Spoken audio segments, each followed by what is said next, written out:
Bonjour à vous les scorpions.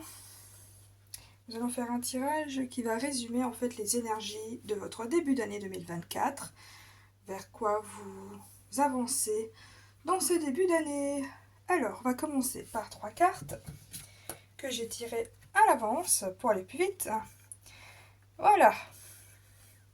Alors, le passé. On a la loi ne rime pas toujours avec justice. La loi n'est pas toujours juste ni équitable.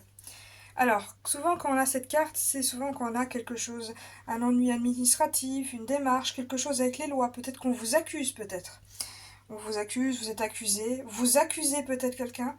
En tout cas, on est un peu sur ce genre de crime. Le choix. Sensation de blocage retenu. Alors, peut-être qu'on vous accuse de ne pas bouger, de ne pas faire de choix justement, de ne pas choisir, de ne pas vous investir peut-être dans quelque chose. En tout cas, une chose est sûre, c'est que vous êtes là, vous êtes prélassé, vous êtes en mode je fais quoi moi, je sais pas trop moi. Et on vous accuse peut-être pour ça. Hein. C'est un moment où vous devez décider, vous êtes peut-être dans l'incertitude de ce qui est le mieux, sur quoi faire ensuite. Chaque porte semble fermée, vous souhaitez passer à l'étape suivante de votre vie, mais vous ignorez comment y parvenir.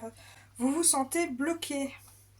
Alors qu'en face de vous, il y a quelqu'un qui peut avoir le pouvoir d'imposer la loi, une règle, qui remet tout en question, qui peut faire des choses qui semblent injustes à votre égard. Vous êtes condamné ou vous condamnez quelqu'un sur les faits ou sur le fait que vous ne faites pas de choix. Vous vous sentez jugé ou vous jugez des personnes que vous ne connaissez à peine. Ou quelqu'un vous juge alors qu'il ne vous connaît pas. En tout cas, il y a un jugement entre personnes qui ne se connaissent pas. Il peut y avoir du malentendu, on pointe du doigt. Mais ce qui est le plus important à faire, c'est de prendre du recul et éviter de condamner ou de juger les autres. Restez à l'écart, ça passera. Ici, on a la course du temps, temps, pression, précipitation, à l'envers. Ici, on refuse de respecter une date limite, on procrastine, on évite. On se sent dépassé par les responsabilités. Il y a des rêves ou des choses qu'on veut faire qu'on abandonne parce qu'on n'a pas le temps. On ne progresse pas, on ne se sent pas progresser. Tout est soit trop lent, et c'est peut-être pour ça qu'on vous accuse. C'est peut-être vous qui accusez quelqu'un qui est trop lent, trop inconstant. Vas-y, décide-toi, bordel. C'est un peu dans cette énergie-là. C'est bizarre, hein, mais ok. Quelqu'un qui est immobile, quand le mouvement est nécessaire. Par exemple, je sais pas moi, on lui demande de faire un truc maintenant, et finalement ça ne se passe pas comme prévu, la personne ne bouge pas, elle n'avance pas. Ou vous sentez que peut-être avec quelqu'un vous n'avancez pas, et c'est ça que vous commencez à accuser peut-être la personne, qui n'avance pas au même rythme que vous. Ou que vous n'êtes pas assez rapide ou pas assez entreprenant pour la relation. En tout cas, il y a quelque chose dans peut-être une relation ou peut-être un climat professionnel, hein, avec le chef ou je ne sais pas. En tout cas, il y a un climat de temps, de rythme, de lenteur, de rapidité. En tout cas, il y a quelque chose ainsi. Et le fait qu'il n'y a pas assez d'interaction, il n'y a pas assez d'action, il n'y a pas quelque chose, c'est assez mort en fait. C'est quelque chose assez plat. Et là, on est en train de vous juger ou vous jugez quelqu'un parce qu'il est trop lent ou qu'il ne se décide pas. Ou... Il y a un peu cette notion-là. À vous de voir ce qui vous convient par rapport à ça. Il y a tellement de définitions dans ce cas présent que bon, à vous de voir ce qui vous correspond le plus. Alors, ici, hop, on passe à la suivante directement. Alors, ici, nous avons quoi? Votre énergie. Un espoir lumineux. On peut avoir un espoir, on peut compter sur les autres, sur ses amis. Eux ne peuvent pas nous décevoir en général, voilà. Vous traversez peut-être une période difficile où vous apprenez à affronter une épreuve. La vie est faite ainsi, il y a parfois des moments plus difficiles que d'autres. Ici, c'est un signe important que vous devez garder espoir. Cultivez cet espoir, surmonter une épreuve. Vos proches pourront vous soutenir et vous aider à trouver la force nécessaire pour avancer.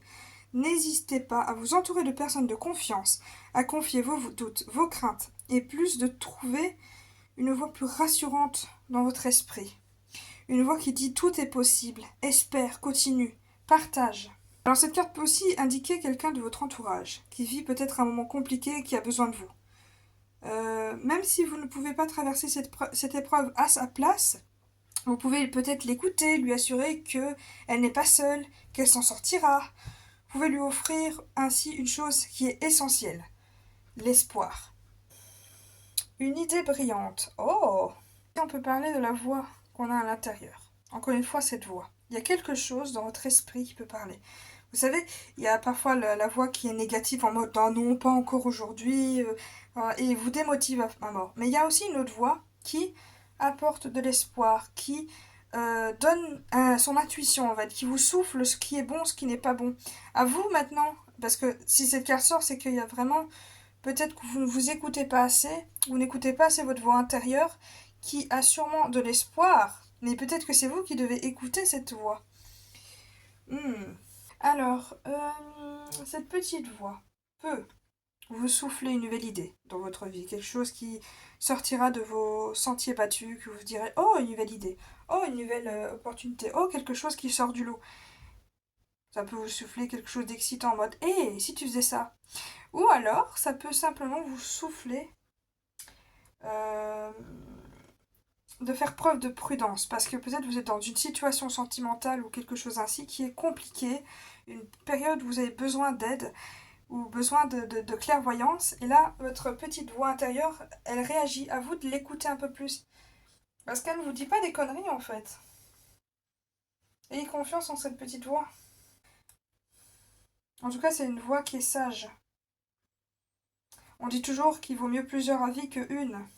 Et cela vous évitera peut-être d'atterrir dans le ventre d'une baleine. Ou d'un danger. Donc, restez prudent. Ça se peut que vous, peut-être, que c'est une nouvelle idée qui peut être néfaste ou quelque chose ainsi. Mais en tout cas, une chose est sûre, c'est faites quand même attention à vous. Ici, a besoin d'exploration, hein. Oui, donc effectivement, là, la baleine, vous la voyez. A besoin d'exploration. Alors, vous avez envie de sortir de votre quotidien, vous avez envie de changer de décor, vous avez envie de sortir de chez vous, vous avez envie de partir en voyage, de découvrir de nouveaux lieux. En tout cas, vous n'avez pas envie de rester à la maison, ça c'est sûr. Et si vous êtes à la maison parce que vous avez peut-être pas envie de sortir, vous aurez envie de faire des choses qui sortent du lot, qui sortent du quotidien. Des choses qui vous stimulera, qui vous fera vibrer. Quelque chose qui peut vous rendre heureux et heureuse. Vous pouvez aussi prendre du temps aussi pour réfléchir. Après tout, je sens que ça peut aussi être une idée de réfléchir, car on a quand même la voix intérieure, on a quand même beaucoup de mental ici. Je sens quand même que vous avez besoin aussi de vous poser sur un canapé quelque part et vous réfléchissez à comment faire la suite, parce que peut-être que vous êtes surmené, peut-être que vous allez dans tous les sens, que vous savez pas trop vers quoi faire, et là on vous dit tout simplement, ok, écoute ton intuition, écoute la petite voix intérieure, garde espoir, mais surtout réfléchis. T'as besoin de réfléchir. Ok. Bon, j'espère pour vous que vous allez prendre du temps pour réfléchir. Dans ce cas, on va passer au sentimental. Ça m'a l'air plus ou moins correct. Oui. Allez. Ah, oula. Alors dans le sentimental, vous avez déjà les amoureux à l'envers. Peut-être que vous êtes en conflit avec quelqu'un, ou que vous avez un choix à faire. Un choix qui est quand même assez difficile à faire. Voulez-vous prendre le temps et faire l'effort de communiquer afin de reconstruire un lien? Ou vaut-il mieux vous séparer de cette personne une bonne fois pour toutes? Réfléchissez à ce que vous souhaitez vraiment obtenir de votre relation. Là, on ne sait pas quoi faire, on dirait. Dans le sentimental, il peut y avoir une triangulaire où peut avoir pas mal de personnes.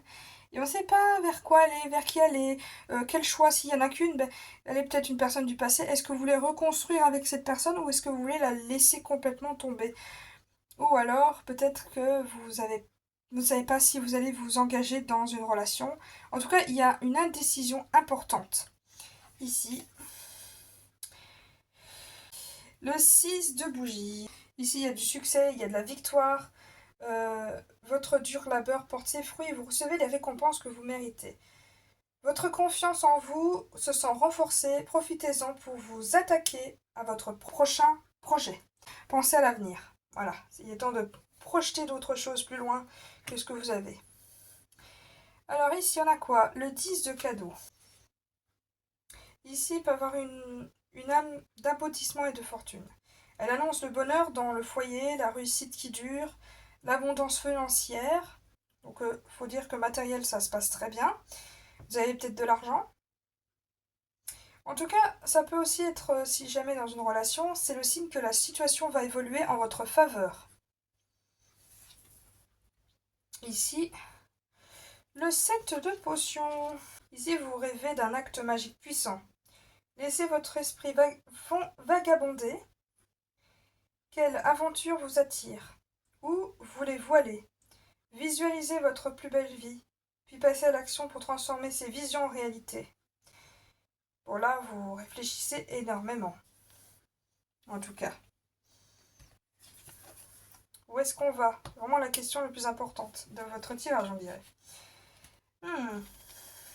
Ici, cette carte vous rappelle qu'il est important de fixer des priorités car on n'a que 24 heures dans une journée. Accordez-vous suffisamment d'attention à ce qui compte le plus pour vous. Planifiez. Et le 8 de cadeau. Il faut travailler dur pour apprendre de nouvelles compétences. Comme les lutins de Noël qui fabriquent les jouets pour le perce-oreille, perfectionnez-vous à force de répéter soigneusement les mêmes gestes. Plus vous pratiquez et plus vos tâches deviendront faciles. Je ne sais pas si ça vous parle, mais ok. Bon, le conseil de votre tirage, il s'agit de la cité d'émeraude. J'ai passé les droites, oui. Allez. Ici, bravo, tu as atteint ton objectif. Menez ta quête à terme. Le temps est à la célébration du travail accompli. L'aventure va continuer, mais pour l'heure, savoure et contemple tes victoires. Je ne sais pas si ça va vous parler parce qu'il y a beaucoup d'énergies différentes, je trouve, dans ce tirage. Mais bon, prenez ce qui résonne le plus en vous et je vous dis à plus.